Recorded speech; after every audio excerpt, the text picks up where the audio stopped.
Welcome back, everyone, to a brand new explainer. We're looking at Chapter 14 today, and man, I am absolutely thrilled to dive into this one with you, because we are hitting a massive, massive pivot point.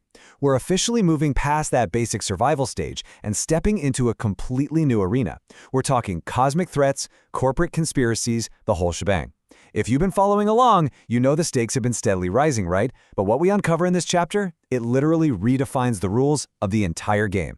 So here is the core question we really need to keep in the back of our minds today. What happens when a leveling system goes from being a master to a mentor? Up until now, we've had, certain assumptions about how the system operates, who pulls the strings, and what its ultimate endgame is. But as Suho digs deeper, we're about to find out that the very foundation of his power might actually be evolving into something entirely unprecedented.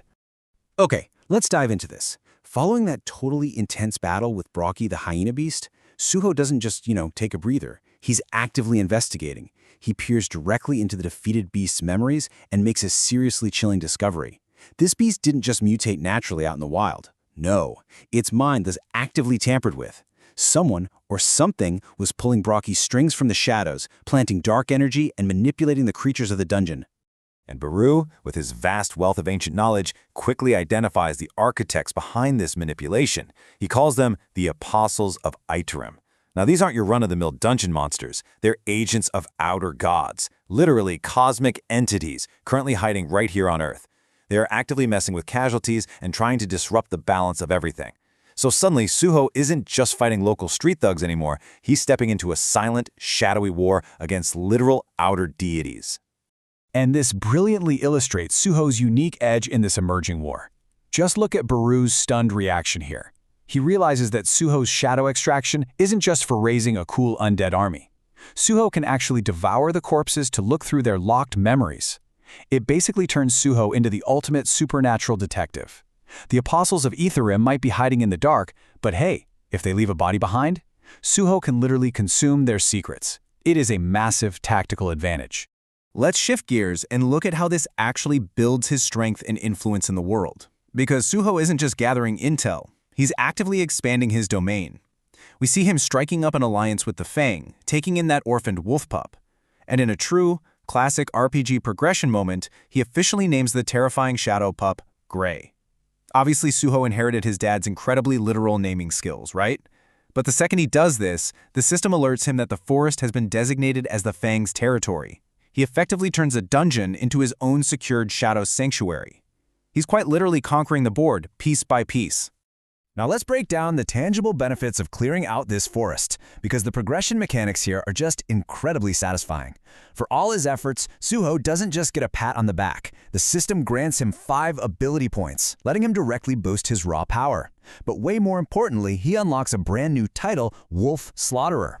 Equipping this title gives him a massive 40% stat increase when fighting beast-type monsters. 40%. If you play any RPGs, you know that a 40% passive buff isn't just a nice little upgrade. It's completely game-breaking. It totally changes the math on all his future beast encounters. But while Suho is busy reviewing these incredible rewards, Beru is kind of looking over his shoulder, and he starts to notice something very, very strange. The system issues a new quest. Find the monarch's heirs and make them your teammates.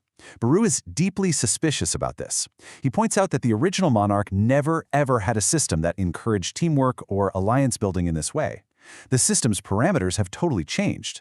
Instead of pushing for solitary domination, it's actively pushing Suho to seek out allies.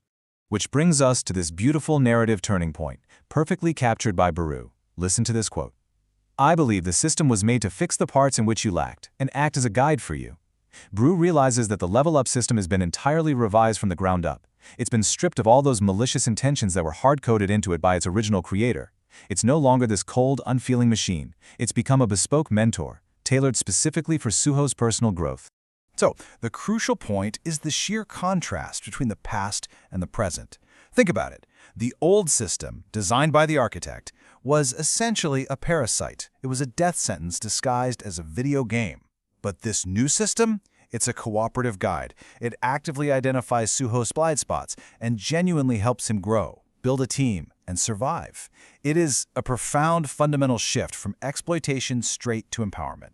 But while Suho is leveling up in the sunlit forest, securing his new pets, and enjoying this friendly new cooperative system, who is watching from the shadows? Because, as we know, every action has a reaction. Destroying a local gang like the Hyena Guild doesn't just go unnoticed.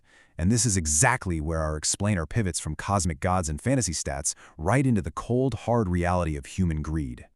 See, when Suho dove into Brocky's memories, he actually hit a roadblock. He couldn't see the cosmic outer gods just yet, but he did see the human creators of the serum that mutated the beast.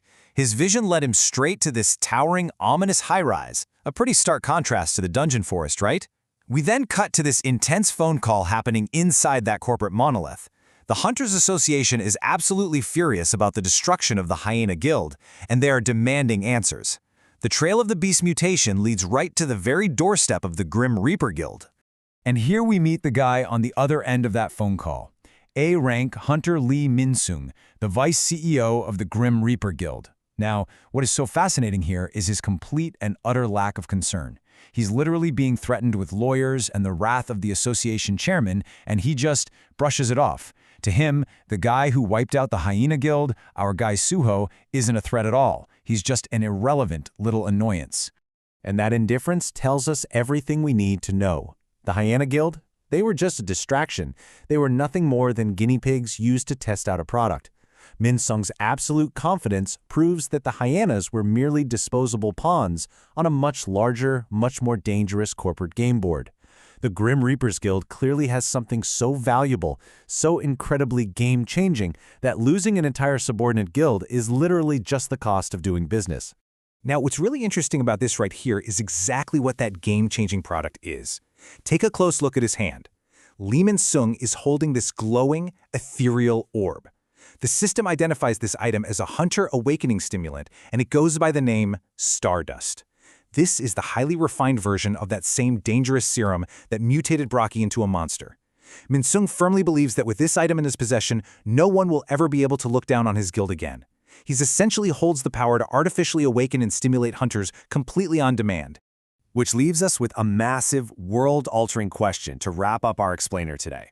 What does the Stardust Simulant actually mean for the future of the Hunter world?